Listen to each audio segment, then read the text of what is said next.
Donnie and Dolly. The team is supported by ableauctions.ca. Closing your business? We can help.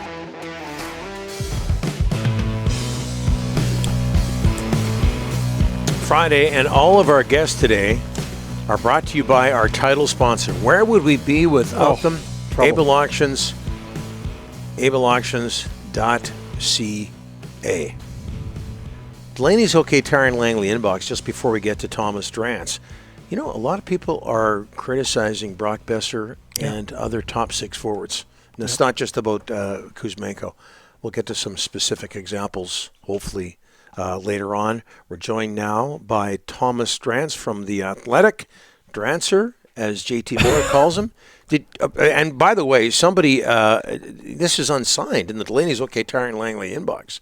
You got to open with, did you watch the game this time, Drancer? Did you watch the game last night, Thomas? It's a play on JT Miller. I know. I didn't watch it live. But I did watch it this morning when I woke up in Manhattan. No, yesterday was a travel day for me, so I wasn't able to catch the game live. Bit of a gift from the hockey gods, though, that one of the sharpest-eyed play-by-play broadcasters in the league made the same mistake that I'd been called out for during the game, which is confusing Zadorov and Myers, two very tall drinks of water.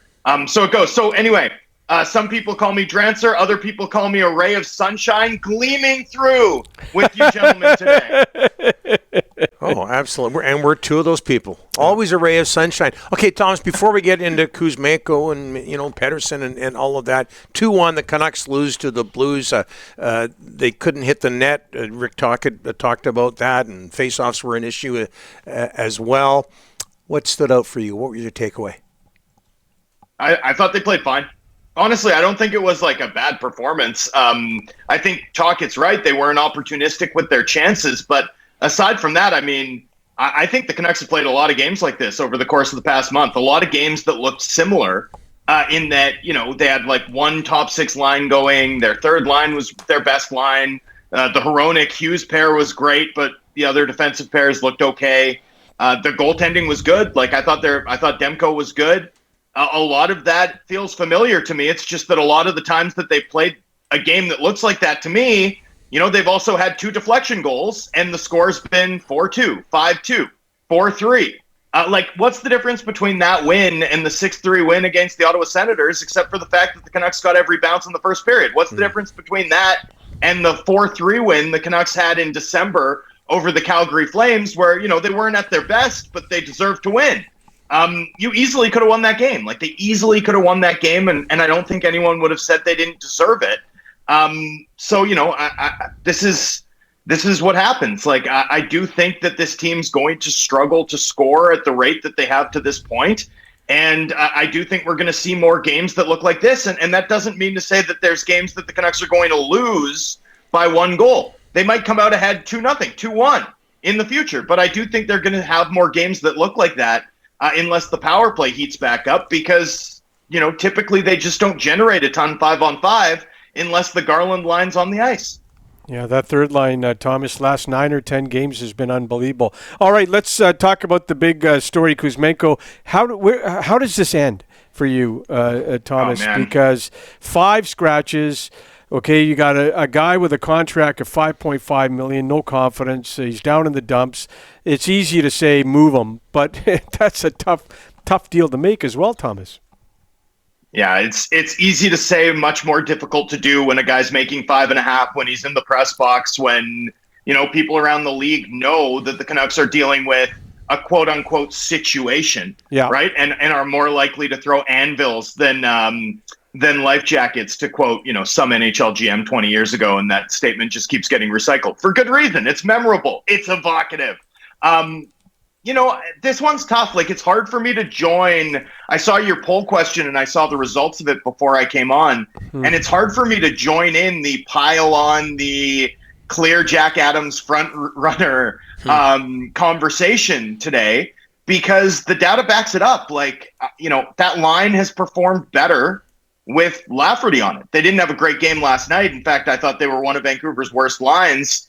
And then the Canucks only score 1 goal, so it's easy to say. But I'm seeing all these arguments that I don't really think hold water. Like, people are talking about the team's record with and without Kuzmenko. Well, guess what? They're 3-3 without Phil DiGiuseppe, right? Like, they're 21-8-3 when Phil DiGiuseppe plays, 3-3 without him. Like, see how ridiculous it sounds when you use another player who's played bottom 6 minutes for this team 5-on-5? Like, it doesn't make sense to use splits like that.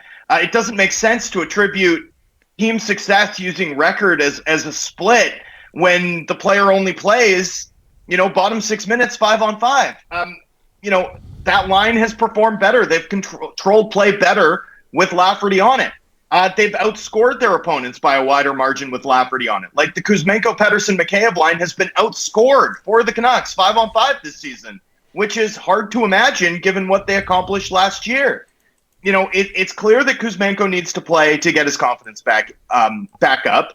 But even when he's in the lineup, as we saw against Ottawa the other night, he doesn't play late. Like, once the game's close and the leverage cranks up, he's getting benched anyway. Even earlier in the year when he was playing, a fixture on PP1, playing on Pettersson's wing every night, Canucks would have a lead, and guess what would happen? Anthony Beauvillier would bump up the lineup. Like, even when he's in the lineup, he doesn't have trust. Like, he doesn't have trust whether he's in the press box or in the lineup. And, I don't know how you can give it to him, given this club's emphasis on standards and how they want to play, and how dependent I think they are on their defensive game. Their 5-on-5 game as a team, like, I don't think they're in a position to spoon feed a player who isn't doing the bought-in stuff that has permitted this team to punch above their weight all season, right? I mean, you think about, like, Miller and Pettersson, and you think about how hard you're seeing Vancouver's star players back check. You're thinking about the details in their game, how rarely we're seeing the, dead controller moments from Vancouver's best players. Well, how can you, if you're Tocchet, then be like, okay, this guy's going to keep playing regardless of, those sort of details. I can't demand the same out of him that I'm demanding out of Miller, that I'm demanding out of Pettersson. Like, good luck with that, right? So it's a tough spot for the head coach, I think, and definitely a tough spot for the organization, especially because the term and the money on that deal, given, Kuzmenko's pedestrian contributions this season, make it an intractable situation to sort of solve over the next couple months. Thomas, so last night Pettersson's playing with Lafferty. The game before, Miller's playing with DiGiuseppe. Hoglander's been in and out. The rotation of fourth-line guys in the top 6, I mean, they can't keep doing that, Thomas. I mean, it's just that they're staying there a week and then going back to the fourth-liner healthy scratch. How do you rectify that problem? Well, I will say I thought Pius Suter going up to the Miller line. No issues with him. Was great. Yeah. I thought that looked good. Like, I know that line didn't score, but I thought that was one of their best territorial performances in a month. Honestly, I thought that line had jump. I thought they stacked up heavy shifts, one on top of the other. I really liked what I saw, and I hope we see it again. Here's the other one. Like, I know the fan base is upset about Kuzmenko's healthy scratch in and out of the lineup, yo-yoing about. And fair enough, Kuzmenko's been a fan favorite since the moment he arrived, right? But for me, the one that I look at and think, man, this team could probably stand to have more of in terms of a player deployment decision, it's Connor Garland. Like, that line's been Vancouver's best all year, 5-on-5. All year, honestly, all year. And certainly for the last 2 months.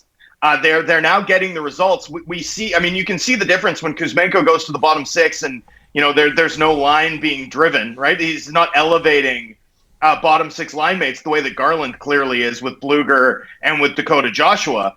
I just think if this team needs more punch in their top 6, if that's the decision that Rick Tocchet and his coaching staff finally reach, I mean, you've got a play driver down there on the third line. Yeah. He's only playing 13 minutes a night. Like, you could amp up that usage and see if he could do it, whether it's in a matchup role or a secondary role, a role that he's done and been productive in, both for the Canucks and for Rick Tocchet in Arizona in the past. To me, that's sort of the most obvious solution that the club hasn't actually broken the glass on at any point. And I think that's reflective of the fact that they have such a successful third line, that it's going so well. You don't want to mess with it, given how it's driven this club's success over the last few weeks. But certainly if this persists, if the top six continues to struggle to generate offense 5-on-5, to me, that's the most obvious in-house solution that hasn't yet been attempted.